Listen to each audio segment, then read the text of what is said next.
दोस्तों जय हिंद, मैं हूं शम्स तबरेज और आप देख रहे हैं टाइम्स मील। बस एक धमाका और फिर 50,000 जिंदगियां खत्म, हलाक। 50,000 जिंदगियां कोई मामूली जिंदगी नहीं होती, लेकिन जब एक बार बमों की बारिश हो जाए, गोला बारूद की बारिश हो जाए और हवाई हमला हो जाए, तो चाहे कितना ही बड़ा भीड़ भाड़ वाला इलाका क्यों ना हो, चाहे कितना ही बड़ा आबादी क्यों ना हो, 50,000 की एक आबादी को नेस्त नाबूद करने में महज चंद सेकंड का देर लगता है। उसके बाद तो फिर बारूद और आग के शोले अपना असर दिखाना शुरू कर देंगे, इंसानी जिंदगी को हमेशा के लिए खत्म कर देंगी। जो अब तक बाहयात हैं वो अब मरहूम कह जाएंगे, और इसी के साथ ही वो लोग बहुत बड़े शूरवीर योद्धा, बलशाली, अच्छे सुजात वाले शूरवीर कहे जाएंगे जो ऐसे लोगों को मार देंगे। जी हाँ, हम बात करें गजा की, गजा के एक अस्पताल की, जिस अस्पताल में इस वक्त मौजूदा हालात में 50,000 से ज्यादा वहां रेफ्यूजी मौजूद हैं, शरणार्थी मौजूद हैं। उत्तरी गजा से दक्षिण गजा तक की तरफ जाने वाले जो लोग मौजूद हैं, नॉर्थ गजा से साउथ गजा की तरफ जाने वाले जो लोग हैं, उन सब के लिए वहां का अल शिफा हॉस्पिटल एक बहुत बड़ा हॉस्पिटल है। उसी गजा में अब तक बहुत से हॉस्पिटल्स हैं, लेकिन ज्यादातर हॉस्पिटल्स को गिरा दिया गया। इस वक्त अल शिफा एक ऐसा अस्पताल है जो गजा में सबसे बड़ा अस्पताल कहा जाता है। इसमें 1500 बेड हैं, 4,000 से ज्यादा मेडिकल स्टाफ हैं। लेकिन उससे भी ज्यादा सबसे अहम बात, जो रेफ्यूजी लोग हैं, शरणार्थी लोग हैं, जिनके घर परिवार, जिनके घर मकान सब कुछ तबाह हो गए, नेस्तो नाबूद हो गए, जिनको सर छिपाने के लिए जगह नहीं, उनके लिए इस वक्त अल शिफा हॉस्पिटल ही बहुत बड़ा रेफ्यूजी कैंप के तौर पर देखा जा रहा है। वहां सिर छुपाने के लिए अल शिफा हॉस्पिटल ही उनके लिए बचा है। और ये तमाम 50,000 के 50,000 जो लोग हैं, तादाद इनकी ज्यादा है, लेकिन इन सब के लिए एकमात्र सहारा है, और वो है गजा का सबसे बड़ा अस्पताल अल शिफा। और उस अल शिफा को गिराने के लिए इजराइल ने अल्टीमेटम दे दिया है, और इजराइल उस हॉस्पिटल को कभी भी गिरा सकता है, चाहे वहां से लोग हटे या ना हटे। अगर जाएंगे भी तो कहां जाएंगे, किस ओर जाएंगे, उनके पास जगह ही क्या है। हर तरफ तो बम के गोले बरस रहे हैं, हर तरफ तो टन के टन वहां पे बारूद गिराए जा रहे हैं, और जो मलबे से जो लोग जिंदा निकल रहे हैं, उनकी हालात भी मुर्दे से कम नहीं है। उनके मरने के चांसेस ज्यादा हो रहे हैं। हालात ये हो गए हैं कि 8,500 से ज्यादा के आंकड़े पार कर चुके हैं। जब मैं ये आधी रात में जब मैं ये वीडियो शूट कर रहा हूं, तो इस वक्त 8,500 से ज्यादा इस वक्त गाजा में मारे गए लोगों के तादाद हो चुके हैं।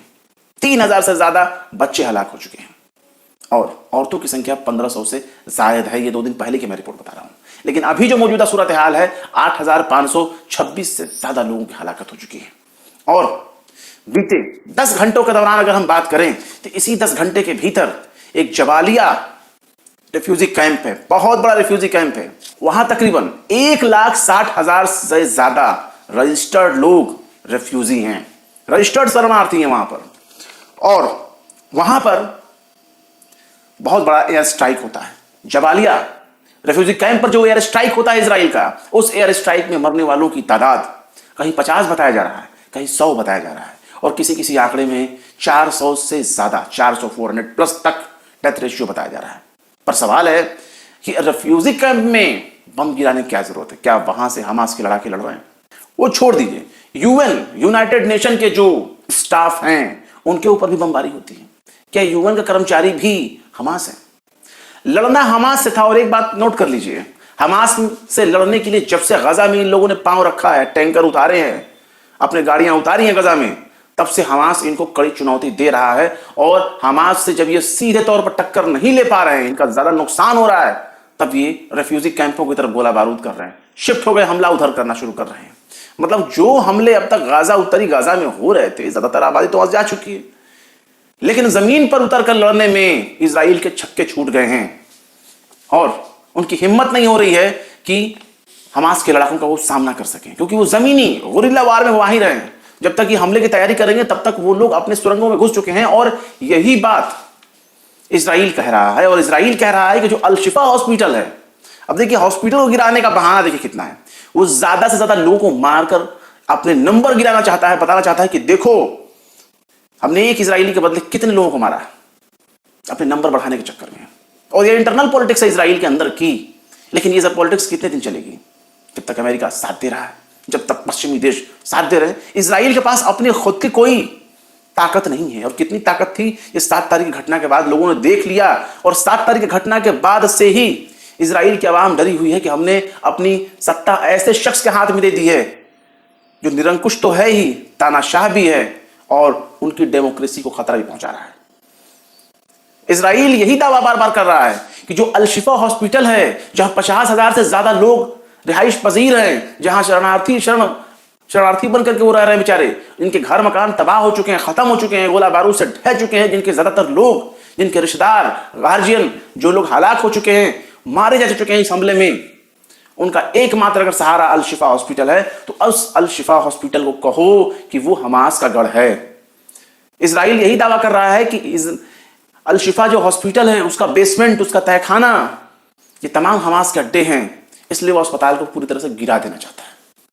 और वो कह रहा है कि बड़ी बड़ी सुरंगें हैं जो अल शिफा हॉस्पिटल में जाकर मिलती हैं, और अल शिफा हॉस्पिटल को ही कह रहा है कि हमास का हेडक्वार्टर है। क्या कमाल की बात है। हमास के दफ्तर अरब देशों में मौजूद है, वहां जाकर बम नहीं गिरा रहे हैं, एक हॉस्पिटल में गिरा रहे हैं, और वो ये कह रहे हैं कि वो हमास का सेंटर है, हमास का गढ़ है। और ऐलान देने के बाद, अल्टीमेटम देने के बाद, खाली करने के हुक्म देने के बाद अगर अल शिफा हॉस्पिटल पर बमबारी की जाती है और हजारों के हजारों लोग मारे जाते हैं, तो सोचिए क्या मंजर होगा, क्या मंजर होगा। 50,000 लोग एक ही बार में हलाक, और ये बहुत बड़ी प्लानिंग की तरफ इशारा करती है कि इजराइल ये बहुत बड़ा मंसूबा तैयार कर रहा है कि अचानक इन 50,000 लोगों को एक ही झटके में बमबारी करके, एयर स्ट्राइक करके हॉस्पिटल के नीचे दबाकर मार दिया जाए, कह दिया जाएगा कि ये सब तो हमास के लोग थे, जैसा कि वो अब तक करते आया है। उसका दावा तो यही होता है कि हमने हजारों हमास के लड़कों को मार दिया है। वो लड़ाके, उनकी उम्र होती है 2 महीने, 3 महीने, उन लड़ाकों की उम्र जो होती है 2 साल, 3 साल, 4 साल, 5 साल, छोटे छोटे मासूम बच्चे उसको हमास के फाइटर नजर आते हैं, लड़ाके नजर आते हैं।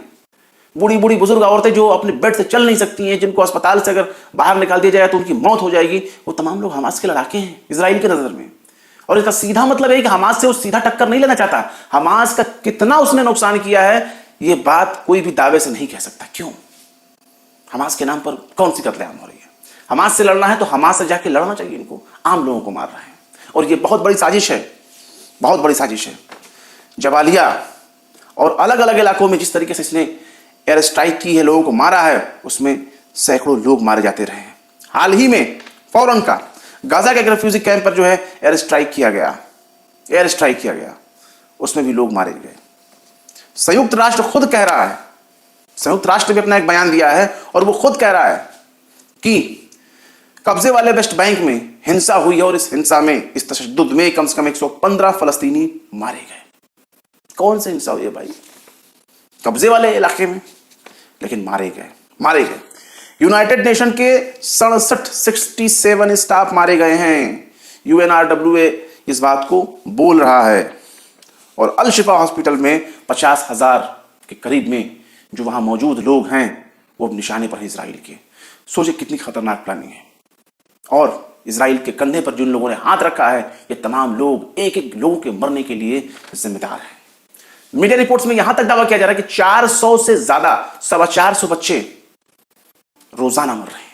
रोजाना 450 लोग मर रहे हैं, 450 लोग।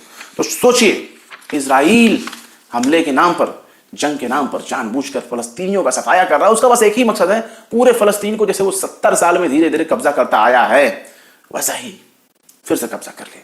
वो तो इस बार का हमला, चूंकि हमास ने बड़ा नुकसान इनको पहुंचाया था, इसलिए आज फलस्तीन का मुद्दा पूरी दुनिया याद रख रही है, पूरी दुनिया याद रख रही है। हमास ने अपील किया है अरब देशों और मुसलमान के जो मुस्लिम देश हैं, अरब देश और मुस्लिम देशों से कहा है कि वो तुरंत फैसला कुन कोई एक्शन लें।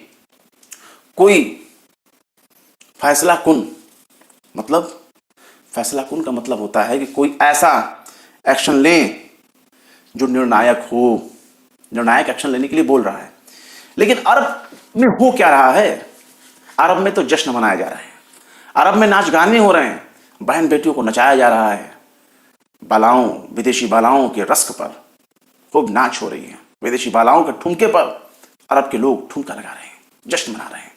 उनको कोई फर्क क्या पड़ता है? रियाद सीजन मनाया जा रहा है अरब में, और उस अरब से ये उम्मीद हमास कर रहा है कि वो अरब कोई निर्णायक फैसला करेगा। तुर्की बड़ी बड़ी बातें कर रहा है, तुर्की बड़ी बड़ी बातें कर रहा है। ईरान लंबी लंबी फेंके जा रहा है, फेंके जा रहा है। जिस दिन से हमला हुआ खूब फेंके जा रहा है। क्या कर सकते हो कि तमाम मुस्लिम देश, चाहे ईरान हो, चाहे इराक हो, चाहे तुर्की हो, चाहे सऊदी अरब हो, चाहे कतर हो, चाहे लेबनान हो, जॉर्डन हो, यमन, सीरिया, कुवैत, यूएई, जो भी हो, ये सब एक तमाशबीन बने हुए हैं और शिकार होते हुए, गोश्त को नोचते हुए देख रहे हैं, जिसे इजराइल नोच रहा है। और सामने जो शिकार पड़ा है वो फलस्तीन का छोटे छोटे बच्चे लोग हैं, छोटे छोटे बच्चे हैं और मासूम लोग हैं। उन सबको मारा जा रहा है। ये तमाम लोग टुकुर टुकुर टुकुर टुकुर देख रहे हैं। खैर, इतिहास याद रखेगा और इतिहास हमेशा खुद को दोहराता है, और जब दोहराता है तो अपना पिछला रिकॉर्ड बराबर करके आता है, चुकता करके आता है। अपने इतिहास में पुराना जो भी रिकॉर्ड होता है उसको बदला करके आता है, बदल करके आता है, चुकता करके आता है।